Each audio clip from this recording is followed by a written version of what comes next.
Pahlavi text translated by E.W. West, Part 3, Sikand Gumanik Vigar, Clareton, Oxford University Press, 1885. Chapter 4. And as to that which is asked thus, when I always see that all things ever arise from the celestial sphere and stars, and who created this sphere, then it is like that which those of the Verode religion say, that he created good and evil. If Ahriman created anything, how did he become able to create the effect of these marvelous things? And why is it, when they are stars, by which assistance of virtue is always bestowed?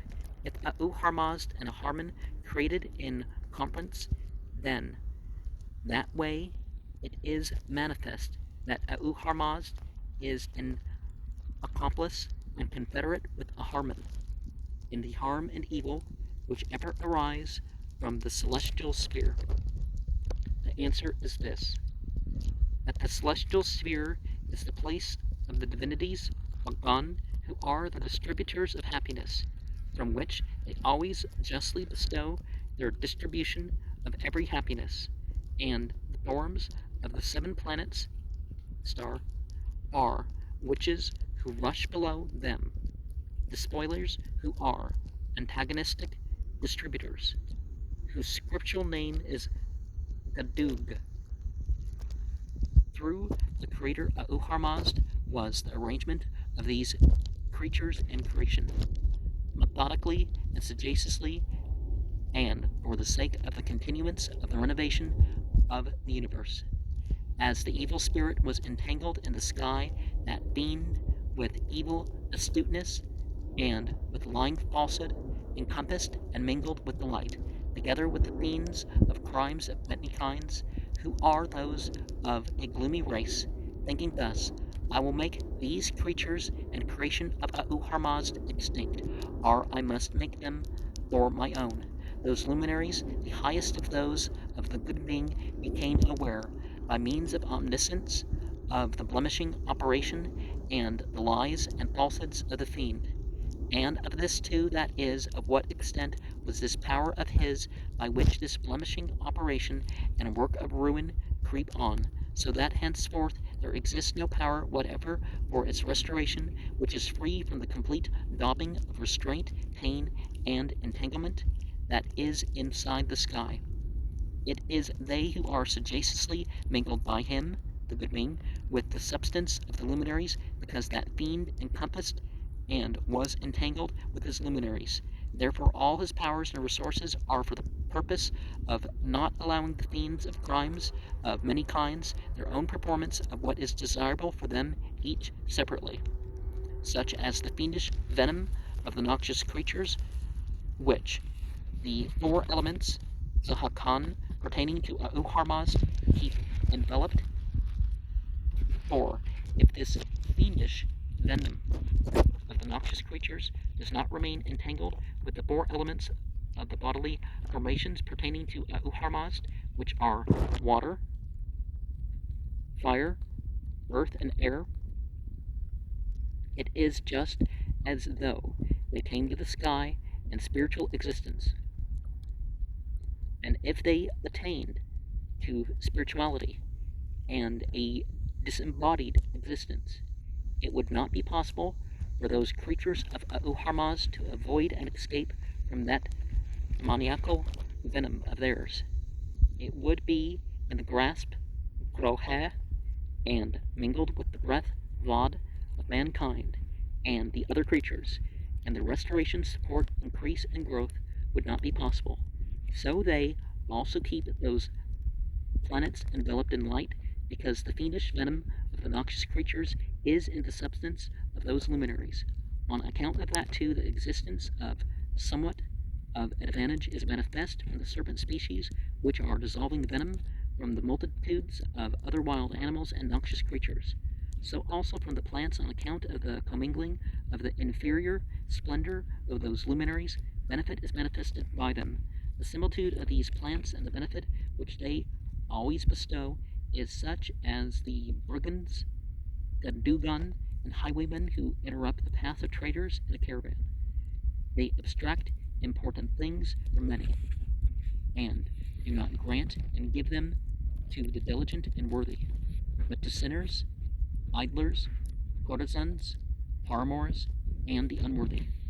Observe this too, that this performance of good works, which astrologers compute and state from those planets, is for this reason: when they have not preferred the method of the divinities Bhagan, who are distributing welfare, and that also of the 5 constellations pertaining to Auharmazd, which are the great one that is supreme and measurable, Hapto Evring, created by Mazda, and the stars Von Un, Saptaves, and T-Star, as regards the brigands, Gadogan, and distributors of evil.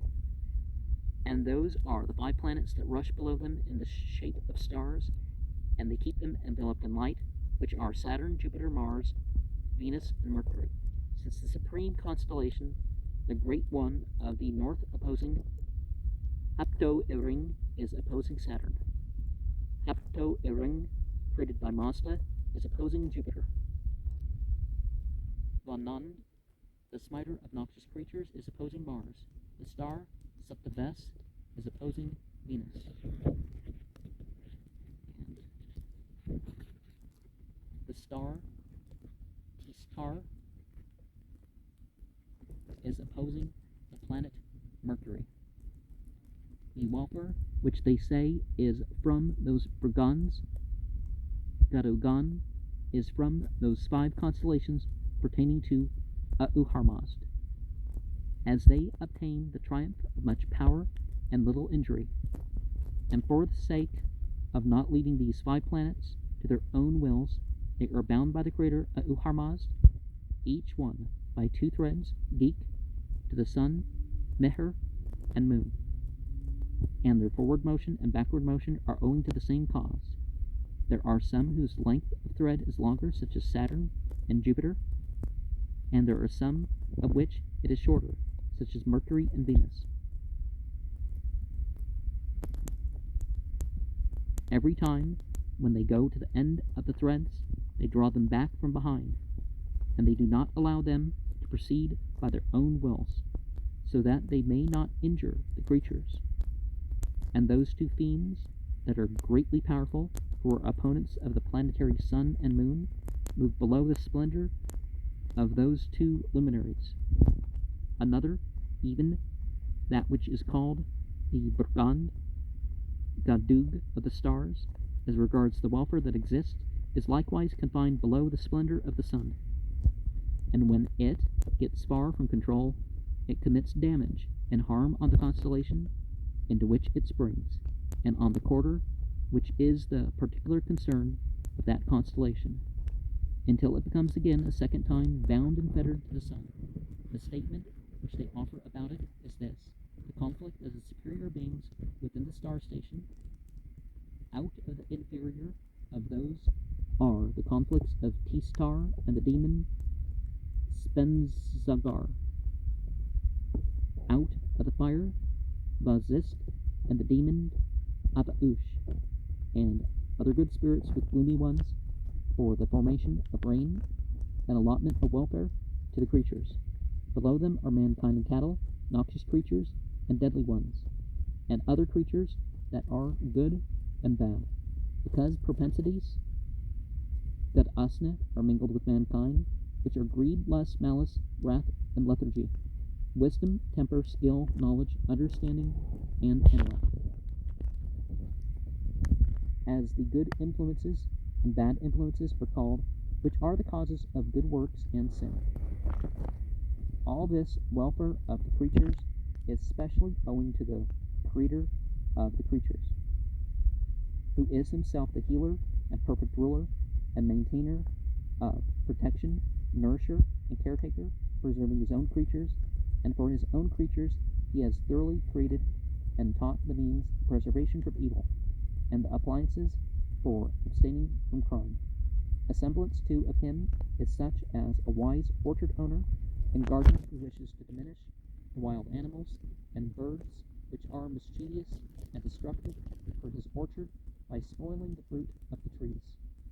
And that wise gardener, effacing Parasae, his own little trouble, for the sake of keeping those mischievous wild animals away from his own orchard, arranges the appliances which are necessary for the capture of those wild animals, such as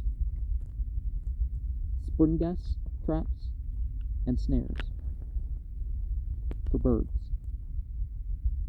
so that when a wild animal sees the snare and wishes to proceed with suspicion of it, through unconsciousness of the spring and trap, he is captured therein.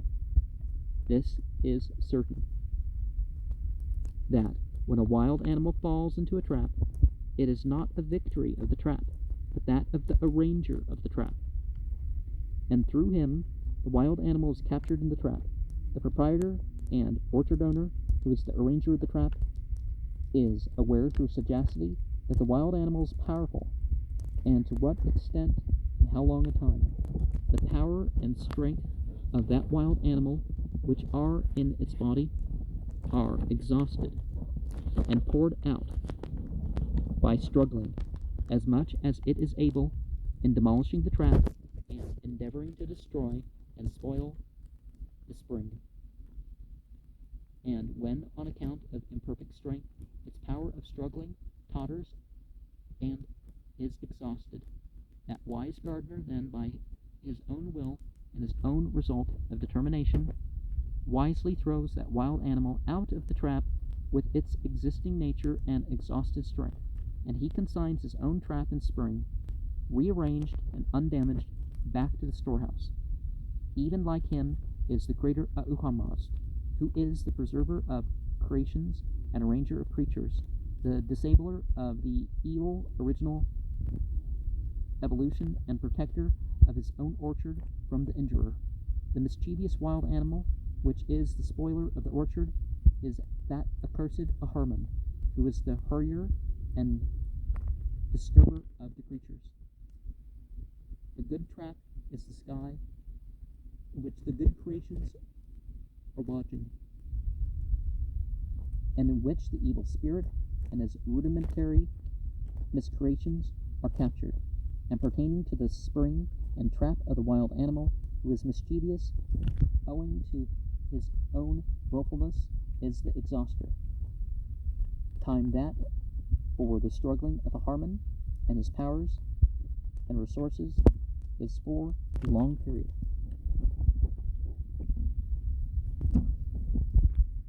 Which, through the struggling of the wild animal in the spring and trap, is an exhaustion of its strength. The sole creator of the creatures arranges a preservation again, which is the preparation of an eternal, happy progress, free from his adversary, which that wise orchard owner does with his own trap and spring. Then the scanty power and want of ability of that fiend for it, in his struggling for the luminaries, are manifest even from this. When, as with lying falsehood, he thought thus, I will make this sky and earth and creatures of Auharmazd extinct, or I will turn them from their own nature and bring them to my own. Even then, with all the power, desire of destruction, and perpetual struggling of the fiend, no slaughter whatever by the demons is free from effectual limits. It is this earth and sky and these creatures that are propagating from few to many, as is manifest, and innumerable persons are convinced of it. For if in the struggling any victory should have specially occurred, it would have been impossible to obtain from few to many. Moreover, at the birth of the worldly existence are mostly manifest through the occurrence of death therein. Even then it is seen that the death is not a complete dissolution of existence, but a necessity of going from place to place, from duty to duty. For, as the existence of all these creations is derived from the four elements, it is manifest to the sight that those worldly bodies of theirs are to be mingled again with the four elements. The spiritual parts, which are the rudimentary appliances of the life stimulating the body, are mingled with the soul.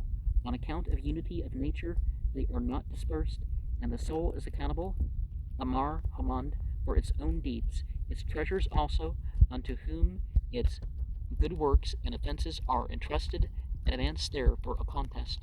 When the treasure of the good works is of greater strength, she preserves it by her victory from the hands of the accuser, and it settles it for the great throne in the mutual delightfulness of the luminaries, and it is assisted eternally in virtuous progress. And when the treasure of its offenses is the greater strength, it is dragged through her victory away from the hands of the helper, and is delivered up to the place of thirst and hunger and the agonizing abode of disease. And even there those feeble good works which were practiced by it in the worldly existence were not useless to it. For owing to this same reason that hunger and thirst and punishment are inflicted on it proportionately the sin and not lawlessly, because there is a watcher of the infliction of its punishment. And ultimately, the compassionate Creator, who is the forgiver of the creatures, does not leave any good creature captive in the hands of the enemy.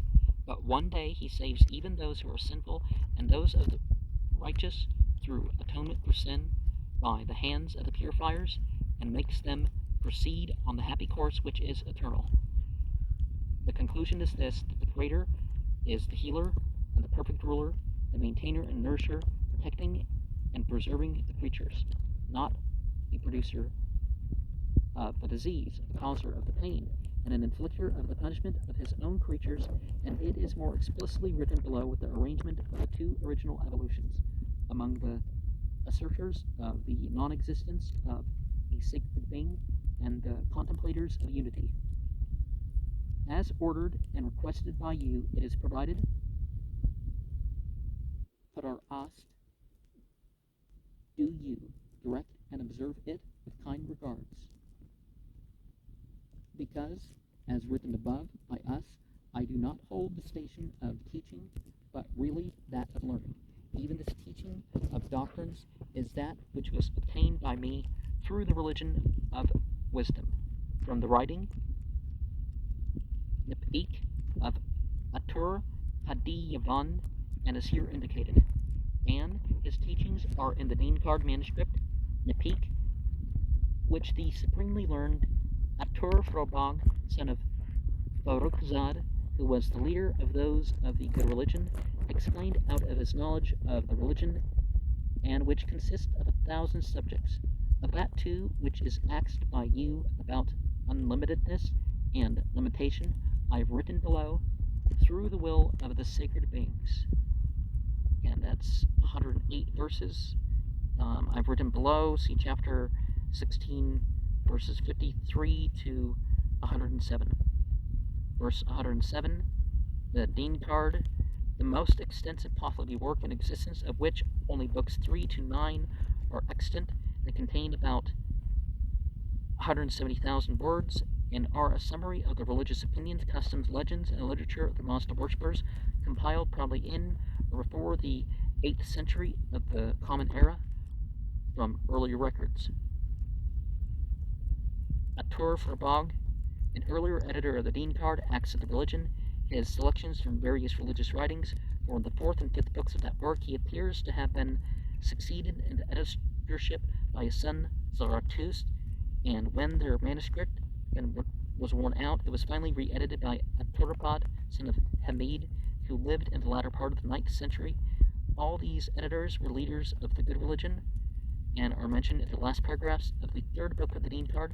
The Kazan, the Ra means rather subject rather than chapter. Kazan's Dar, so 1,000 subjects. Verse 106, the Religion of Wisdom, see chapter 10. From the writing, the Peak of Atur Padiyavand, see chapter 144. Verse 105 is written above, see chapter 5. verse 103, 2 original evolutions. See verse 73. Among the asserters of the non-existence of a sacred being, see chapter 5, and Unities, chapter 10. Written above, chapter 144. Okay, the Religion of Wisdom, down for whether this Denis card was the name of a book now known. The phrase admits of a reasonable translation. A third-party fund. This writer is mentioned in chapter 138, 9.2, 10.52, but his name has not yet been found elsewhere, as he does not appear to be mentioned in the portion of the Dean card known to be extant. His writings were probably embodied in the first two books of that work, which have not yet been discovered. And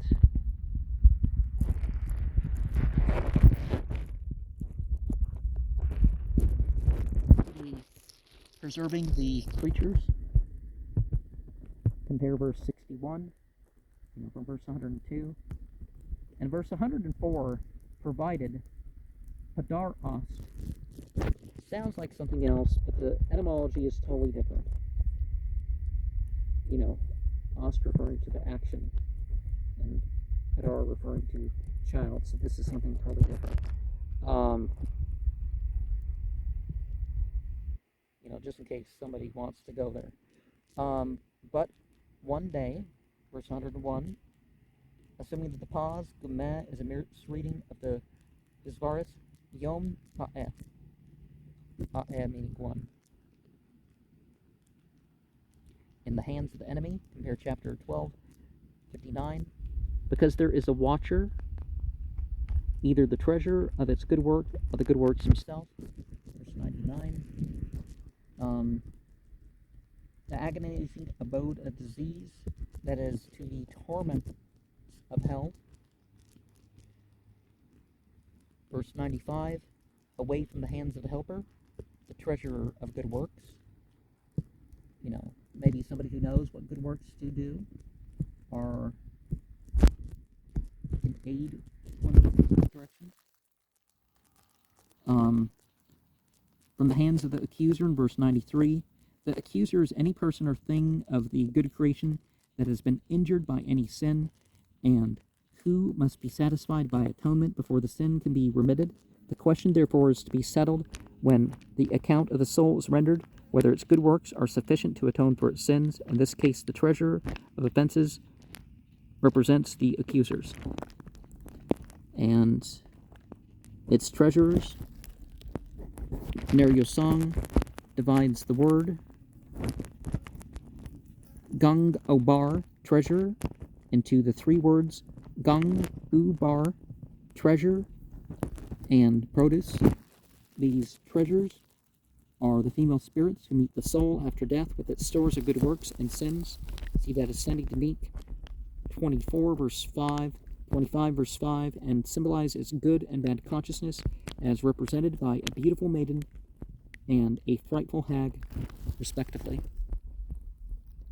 From duty to duty, mentioned in verse 87, compare chapter 12, verse 79. He thought thus, see verse 12, to refer to verse 82. Then starts verse 81, reading Adinas, then for it, which is the original Pahlavi indicated by the Pazand A'ena of Neryosong. See Binae Ma'anoge Krad.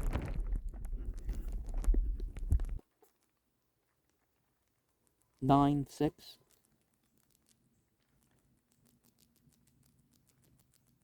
Verse 72 states like its own trap and spring. In verse 80, the soul creator, assuming that the Pazand Awaz stands for Awaz, the word is omitted by the Sanskrit K28 and L15.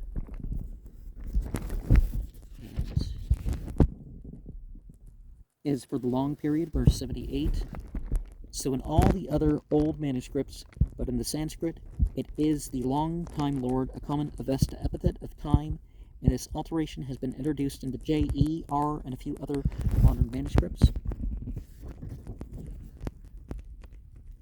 And verse 76, and in which the evil spirit and his rudimentary, or it may be primitive, as in Kadmon, is the Husvarus form of the Pazan Hamas, superlative of the Persian Hum, immature, here used. Verse 73, who is a preserver of creations and arranger of creatures. Narya song has of the trap in Sanskrit the Pazan Dam, meaning both creature and trap. The disabler of the evil original creation evolution. Reading Boon Gastak instead of Boon Gastak, as the word is evidently no reference to any form of worship, it cannot be translated original perversion, a possible meaning of the word, because there are two of them. See verse 103 in chapter 8, 101. One competing with the other, see chapter 8:1, which, as one of them is here said to be evil, implies that the other is good, and cannot therefore be a perversion, nor would this term be applicable in chapter 6:6 or 15:56. And verse 60, and the welfare of all the creatures, which is manifest in the world around us. And we have the word, verse 64, effacing, prasa'e. It's not just forgiveness, it's effacement that we're looking for if we mess up, right? And verse 55, noxious creatures and deadly ones. So in AK, PB3 and MH19, but other manuscripts have Mar, serpent, instead of Mar, though Neryo-song uses Nris Amsa, and the demon Abaush, mentioned in 53, the demon of drought, seen to his 7, 8, 10, and 12, 28, 39. These two conflicts represent the struggle between rain and drought, which culminates in the thunderstorm, T-star, Sirius, and bringer of rain. The fire, Va Zisk, the lightning, see Bundahis, 17:1. There are different types of fires and how they start, so 51. Of the inferior, those are the conflicts of T-star and the demon Spen Zagar, the demon of thunder.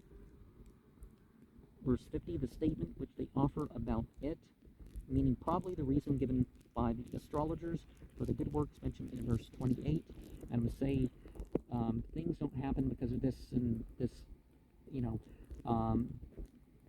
astronomical arrangements have some minor gravitational effects and stuff like this, but, it's not what's typically talked about.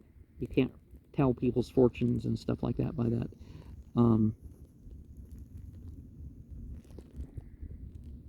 Verse 48, and when it gets far from control, we should perhaps say she is a droog fiend, which is to be considered a female being, and the Muspar or Muspaerika is a witch.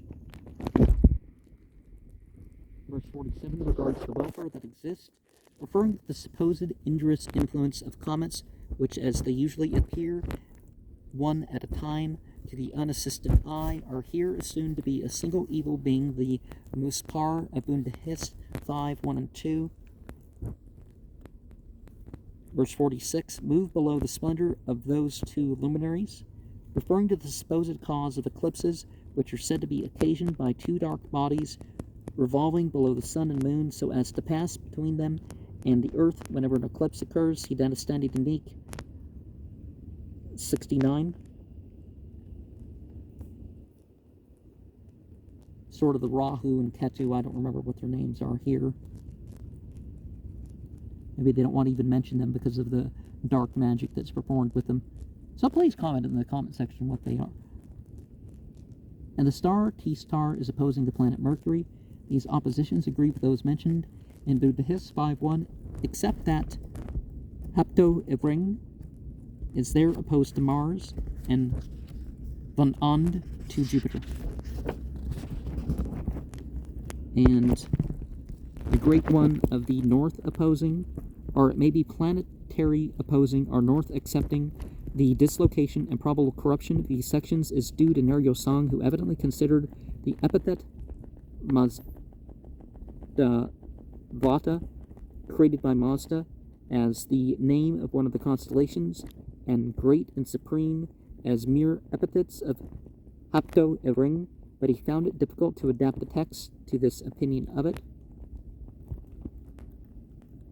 In verse 29, which are the great one, called the great one of the middle sky in Buddhist 2.8.5.1, which has not yet been identified, but may be Regulus or Orion, that is supreme and measurable. The Sanskrit has very visible. Hepto-Ibring, see the Dinai Mainogi Krad 49, verse 15 to 21, where it's called Hepto-Ibring, created by Mazda. See Dinai Mainogi Krad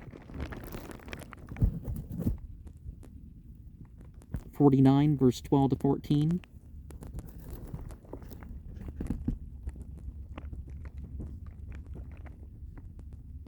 Okay, created by Mazda, stars Vanad, Satyaves, same source, 62.13. T-star, same source, 49, verses 5 and 6. And the Brigands, Gadogan, planetary witches, see verse 10. So notes, great one, supreme immeasurable, Hepto-Ibring, created by Mazda. The stars, Vanand, Satyaves, note 6, and T-star, note 7, Brigands, note 8. 25 is such as the Brigands, Gadogan, see verse 10.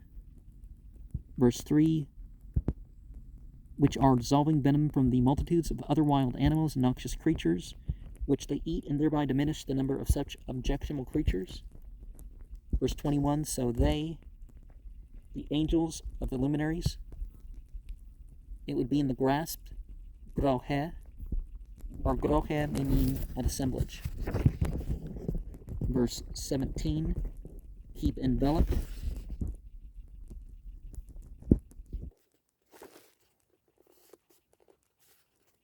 The words in brackets omitted in AKPB3 L23, so that 17 and 18 in those manuscripts stand as follows: since the fiendish venom of the noxious creatures, that the four elements pertaining to Uharmas, which are fire, water, earth, and air, the words water, fire, earth, and air, have not been tangled, is just as though they, the creatures, came to the sky in spiritual existence.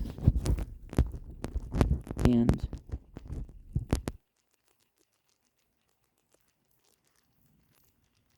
verse 3, Virod, compare the Sanskrit Vivrudha, perverse, contradictory, or Persian, ulud, antiquity.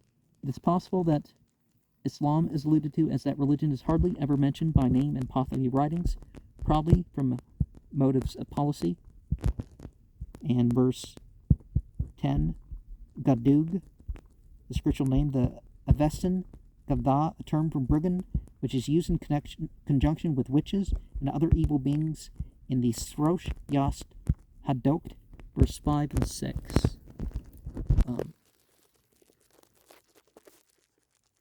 Verse 12, encompassed, supposing that the Pazand Pravast in verse 16 stands for the Pahlavi Pravast, as in the chapters 8, 96 and 97, 14, 73, 16, 56, 60, 66, 69, 71, and 72.